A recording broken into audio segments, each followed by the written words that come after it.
Greetings and welcome once again to Justified Nonetheless. I am Kevin Berger and I apply the principles of polemics and skepticism to atheism and the claims made by atheists. In this video, I'll be doing an expose of sorts on propositional atheism. Recall that as I use the term, a propositional atheist is one who tentatively considers the proposition that no deity exists to be more likely to be true than untrue. That is to say, that they believe that it is true that no deity exists. These individuals are contrasted with those who express non-belief, a concept which has been covered extensively in previous videos, and those who claim objective knowledge that no deity exists. One such individual is Matt Dillahunty, former president of the atheist community of Austin, former host of the Atheist Experience, and the founder of Iron Chariots. I will be using Matt as an example here because he states the position clearly and concisely, and what he expresses exemplifies what is typical of propositional atheists. So while it may not apply to all propositional atheists, because there's so much disagreement among them on various topics, I do feel it is a fair representation of the view of propositional atheists. I will be providing a variety of clips of Matt speaking, and while I could see that there is the possibility that he has since refined his positions, I'm confident that I am no way strawmanning him. That is not my intent. If his views have changed, then obviously this will no longer apply to him. However, the point that I am intending to make here is that it will be valid for anyone to whom it does apply. So keep that in mind. Finally, before we begin, I want to make a few things clear. Firstly, this is not intended as an attack on Matt personally, or any atheist in general. Rather, it's a critique of the position. In fact, though I have never met him, but would like to, I actually like Matt. I enjoy his wit, and I especially get his dry humor and sarcasm, these are traits that I share with him. I can appreciate his desire to believe as many true things and not believe as many untrue things as possible, because I can see the value in that endeavor, though I do have some nitpicks as far as contention on that, and I might be addressing that at some point in the future. I can empathize with Matt regarding the frustration and the occasional points in which he loses his patience, because I've experienced this myself with both atheists and religious folk, because as an irreligious agnostic theist, I have found myself at odds with them as often as I've found myself at odds with atheists. In fact, if we were to have a discussion on religion, I'm confident that we would find ourselves in agreement more likely than not most of the time. I may even produce some videos addressing those issues at some point in the future. The reason my focus is presently on atheism is to level the playing field, because I have found that religious apologists are so intent on advancing their preferred religious doctrine and dogma that they often don't realize when atheists are committing logical fallacies, are making assertions that are unsubstantiated, or worse yet, they attempt to assign them the burden of proof for the wrong assertions, prompting their opponents to immediately call them out, rightfully so, for burden shifting. The point is that public discourse and debate is not a spectator sport, and I'm just trying to hold atheists accountable to the same standards.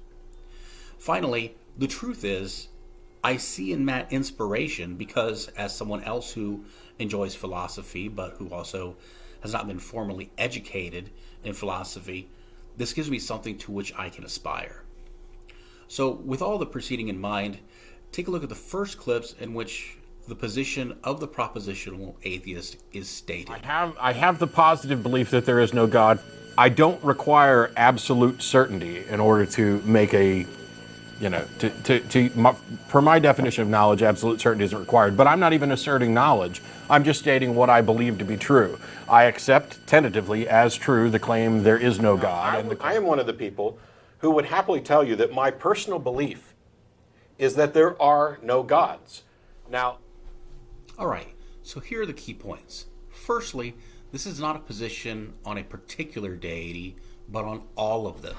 It's not the position, I believe that Jehovah, Shiva, Odin, Zeus, or the flying spaghetti monster specifically doesn't exist.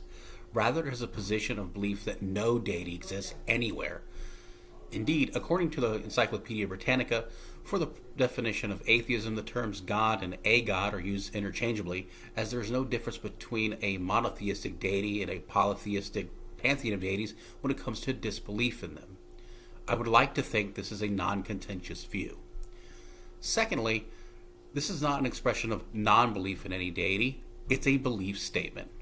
Finally, but most importantly, it's not an assertion of knowledge that no deity exists. Again, it's a belief statement.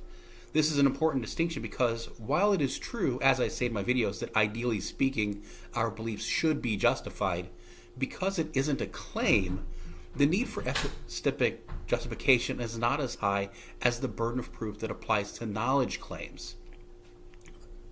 What's the problem then, you may ask? There's no burden of proof because it's not a claim. Well, that would be true if it weren't for the fact that the belief in question is typically accompanied by this. I have reasonable expectations based on evidence. I have trust that has been earned. I will grant trust tentatively. I don't have faith. Faith is the excuse people give for believing something when they don't have evidence. While neither I don't believe P is true, nor I believe the negation of P is true, is a claim, the former is a statement of doubt and the latter is a statement of belief, I don't have faith and I have reasonable expectations based on evidence are claims. It is being declared that it is true that the subject does not hold any beliefs that do not have an evidentiary basis. That makes it a claim, and so it incurs a burden of proof just like any other claim. Remember, what can be asserted without evidence can be dismissed without evidence, and this is no exception. Because it is asserted that the subject does not hold any beliefs without an evidentiary basis, and the propositional atheist believes that no deity exists, we can infer from that belief that no deity exists specifically must have an evidentiary basis.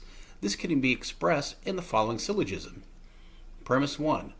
All of the subject beliefs have an evidentiary basis. Premise 2. The subject believes that no deity exists. Conclusion, the subject's belief that no deity exists has an evidentiary basis. The fact that the conclusion is a claim that the propositional atheist leaves implicit doesn't absolve them of the burden of proof for that claim. And according to the unexpected premise and the usage rule of pragmadialectics, one is well within his rights to demand that the propositional atheist explicitly state the assertion and then defend it.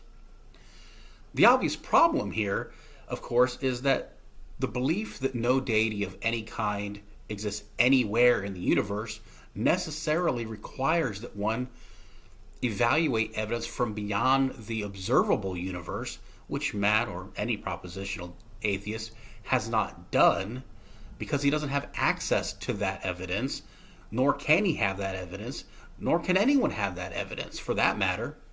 If there are 1,000 envelopes, someone says that one of those envelopes contains a $100 bill, and someone begins to open those envelopes to verify this and checks any number less than 1,000 envelopes to find them empty, that would never be evidence that the 1,000th envelope is also empty. It would only ever constitute evidence that the envelopes that had actually been checked were in fact empty.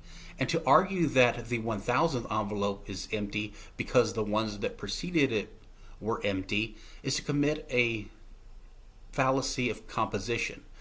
There's a chat GPT discussion that will be linked in the description about that, but I'm not going to show the video of that. To make this more analogous to theism, imagine there are an infinite number of envelopes, and the claim is that one of them contains some denomination of some fiat currency.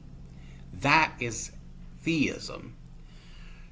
This represents a problem for the propositional atheist because of the logical impossibility of evaluating evidence that one cannot access. By default, the belief cannot have an evidentiary basis. Forever. What we have instead is a history of apologists presenting arguments, having those arguments rebutted or rejected, then going back to the drawing board, restructuring that argument to avoid or obfuscate the problems, and then pulling it back out again, dusting it off, and presenting it. This is a prime example of leading the evidence towards your preferred conclusion rather than following the evidence where it leads. This cycle has been repeated so many times and for so long that I think there's actually a good argument to be made that there are no gods. Second, I don't believe it's reasonable to believe God exists because I've been offered no way of distinguishing between the various God claims to figure out which, if any, are true. Within Christianity alone, there are over 1,000 denominations. Combine this with all the various religions that currently exist, as well as the ones that no longer exist, and you have seemingly countless competing claims about gods and no reliable pathway to the truth of any of them. And this doesn't begin to address the various gods that might be proposed in the future. They can't all be right, but they can all be wrong. I certainly wouldn't claim that I believe that there are no gods under any circumstances and any definitions. That's not true. What I'm talking about in general is for every God claim that I've been presented with that I would say qualifies as a God claim, I not only don't believe them, I believe they're wrong. In Matt's case, the issue becomes even more complicated because this isn't a Christianity, a Jehovahism, or even a religion. It's atheism. This means that one is necessarily obliged to consider the potential existence of any deity, just as in the analogy in an infinite number of envelopes, wherein at least one of them is held to hold some denomination of some currency. Matt isn't considering the possibility of any fiat currency. We know this because he says himself that he has disqualified some God claims. Now, we could get into what objective metric one uses to qualify a God claim, who the ultimate arbiter of this is, and under what authority such a decision is made, but I don't think that's really necessary because I can surmise, at least in part, where this comes from, based on what he has said elsewhere. But when you say, why would it be an atheist over a pantheist? Pantheist is the notion that God is co-equal to essentially the laws of the universe, or we'll just call it the universe. And in much the same way that when we talk about gods in classical theism, there's more to it than just the universe. And so I don't know what the justification is for adding those characteristics to the universe. Probably one of the last calls of the day. We got Dave here in Austin. Oh, hey. I just wanted to touch briefly on this thought that people have about how there is only one God. Okay. I just want to say they're reading it backwards. It's not that there's only one God, it's that God is one. The Bible defines God as being everything from A to Z. But one is the loneliest number. Right, but it's everything. Okay. Thanks. Thank you. Okay. God is everything. We already have a word for that, though. It's everything. I think they call it cosmos. Yeah, I mean, we have several words for it. This is one of the things where before when the caller talked about God is love, and then we got God is everything. We talked about this before. Okay, you can play little word games like that, but you first need to kind of recognize that you're adding baggage to something and not justifying the baggage that you've added. Yeah. The God label carries with it some baggage, and if it doesn't, why are you using it? I mean, if God is love and absolutely nothing more, then why not just say love? Why are you adding this God word to it? Clearly, you're trying to say something more than just God is love. Yeah. I can appreciate the view here. If we don't narrow down to some extent exactly what it is that we're talking about, then someone will stipulate all sorts of definitions. And we should try to constrain the discussion to reportive definitions, because otherwise it will lead to all sorts of confusion. However, that being said, I wouldn't rule out the possibility that an argument could be made to demonstrate that something could be appropriately called a god based on the adopted convention of the term, and one's aversion to such usage doesn't invalidate it. This is why further discussion would be needed to determine whether the term is being used in a manner that is consistent with the established convention. If it is, then okay, it's a god. To which my response would be, so what? Theism only concerns itself with the proposed existence of at least one deity. Everything beyond that is outside of the purview of theism. So even if we were to reach an agreement that some entity was in fact a deity, that carries no inherent meaning. And conversely, when one argues that we shouldn't use a term because of the perceived connotations of it, one is already smuggling the baggage for them. This way, you're assuming the future is going to be like the past. Yes. On what Generally basis do you do that? speaking- On what basis do you do that? Generally, okay, we live our lives by inference and induction. We Right. are under the general assumption that the future is going to be pretty much like the past, not exactly like the past, and that is because we have this trend of that always happening. If you were to say, based on... Special pleading. No. Based on...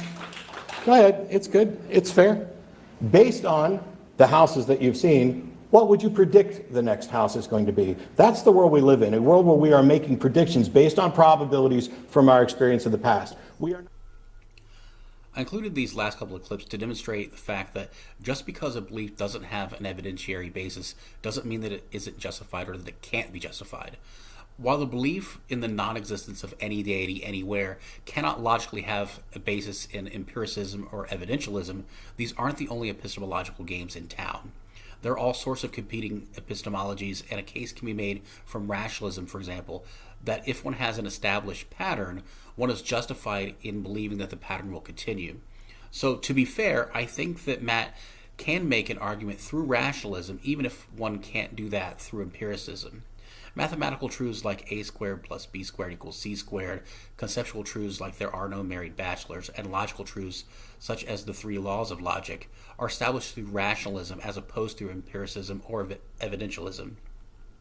The catch-22 here is that if we concede the validity of rationalism here, so too must we concede its validity with regard to other propositions. With all of that in mind, I will remind you once again that even if your beliefs aren't necessarily true, they should be justified nonetheless.